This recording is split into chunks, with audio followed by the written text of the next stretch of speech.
প্রদেশ সভাপতি শ্রদ্ধেয় রাজীব ভট্টাচার্য মহোদয়কে আমাদের এই পূর্ব ত্রিপুরা লোকসভা আসনে বন্দে মাতরম মাতরম বন্দে ফুল্লকুসুমিনী সুভাষিনী সুমধুর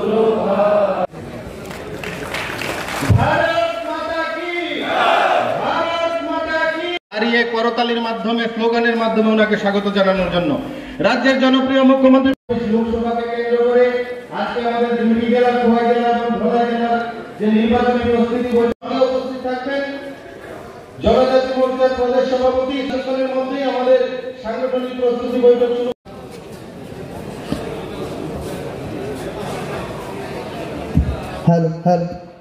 মোটামুটি ঘরে গেছে। আপনারা যারা নিচে দাঁড়িয়ে রয়েছেন আপনারা উপরে যেতে পারেন, উপরে চেয়ার সম্পূর্ণ ফাঁকা রয়েছে। কৃষ্ণপুর বিধানসভায় একটু হাত তোলার জন্য বলছি।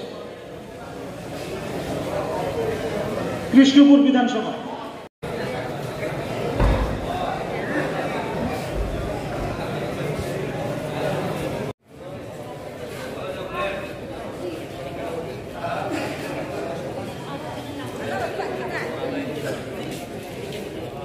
আমাদের লোকসভা নির্বাচন 2024 এই লোকসভা নির্বাচনে আমাদের ইতিমধ্যে নির্ঘণ্ট ঘোষণা হয়েছে।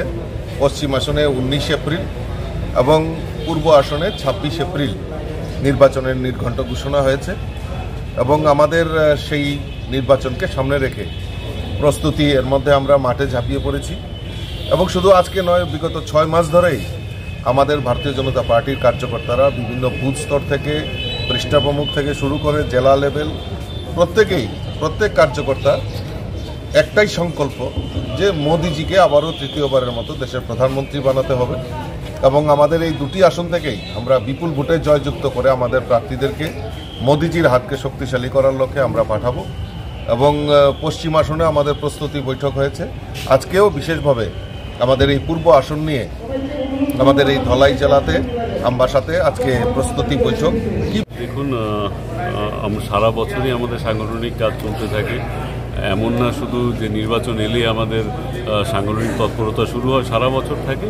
আর নির্বাচনের সময় আমরা বিশেষভাবে একটু জোর দিই একটু সংগঠন যেন আরও কোঅর্ডিনেশন বাড়ে, বুথ স্তর অবধি যেন কর্মীরা একদম কোঅর্ডিনেটেড অবস্থায় কাজ করে নির্বাচনের জন্য। এইবার লোকসভা নির্বাচন অলমোস্ট আপনারাও জানেন যে একতরফাই হচ্ছে, তারপরেও আমরা চাইবো আমাদের যেন মার্জিন আরও বাড়ে। এখানে তো ত্রিপুরাতে 2টো সিট, আমরা যতই পরিশ্রম করি 2টোর বেশি তো আর হবে না, তাই আমরা চেষ্টা করছি যেন প্রতি বুথে আমরা জয়ী হতে পারি, সেই সংকল্প নিয়ে আমরা নেমেছি। আর আজকে এইখানে খোয়াই জেলা আর ধলাই জেলার সমস্ত কর্মীদের নিয়ে একটা প্রস্তুতি বৈঠক করছি, যার যার দায়িত্ব বুঝিয়ে দেওয়া, কাদের কর্মপন্থা কি হবে সেটাই সবাইকে জানান দিয়ে দেওয়া, সেই অর্থেই আজকে এই সভাটা ডাকা হয়েছে। মহারানী কীর্তি দেবী দেববর্মা আজ প্রথমবার আসবেন আমবাসাতে। তো আমরা আজ ধলাই এবং খোয়াই জেলা, এই দুই জেলার আমাদের জেলা মণ্ডল এবং বুথের যারা কার্যকর্তারা আছে তাদেরকে সম্বোধন করবেন। মাননীয় মুখ্যমন্ত্রীও থাকবে, পরিচয় প্রসঙ্গ। আর মূলত আমরা নমিনেশন কবে দেবো সেটাও ফাইনালাইজ হবে। তো সাংগঠনিক বৈঠক ধরে নিতে পারেন, লোকসভা নির্বাচনকে কেন্দ্র করে সাংগঠনিক বৈঠক আজকের এটা।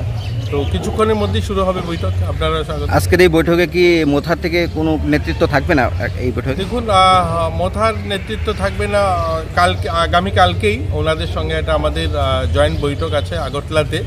আর মাননীয় যিনি প্রার্থী আমাদের কীর্তি দেবী দেববর্মা, উনি যে আমাদের ভারতীয় জনতা পার্টির মনোনীত প্রার্থী এবং আমরা মোথার যারা আছেন ওনাদের সমর্থিত প্রার্থী। তো এতএব এখানে আমাদের মধ্যে ওরা থাকা না থাকার বিষয় নয়, আমরা একসঙ্গে জয়েন্টলি কাজ করছি, সংগঠনের কাজ জয়েন্টলি করছি, মানুষের কাছে জয়েন্টলি আপিল করছি। ইন্ডিয়া জোটকে কীভাবে দেখছেন?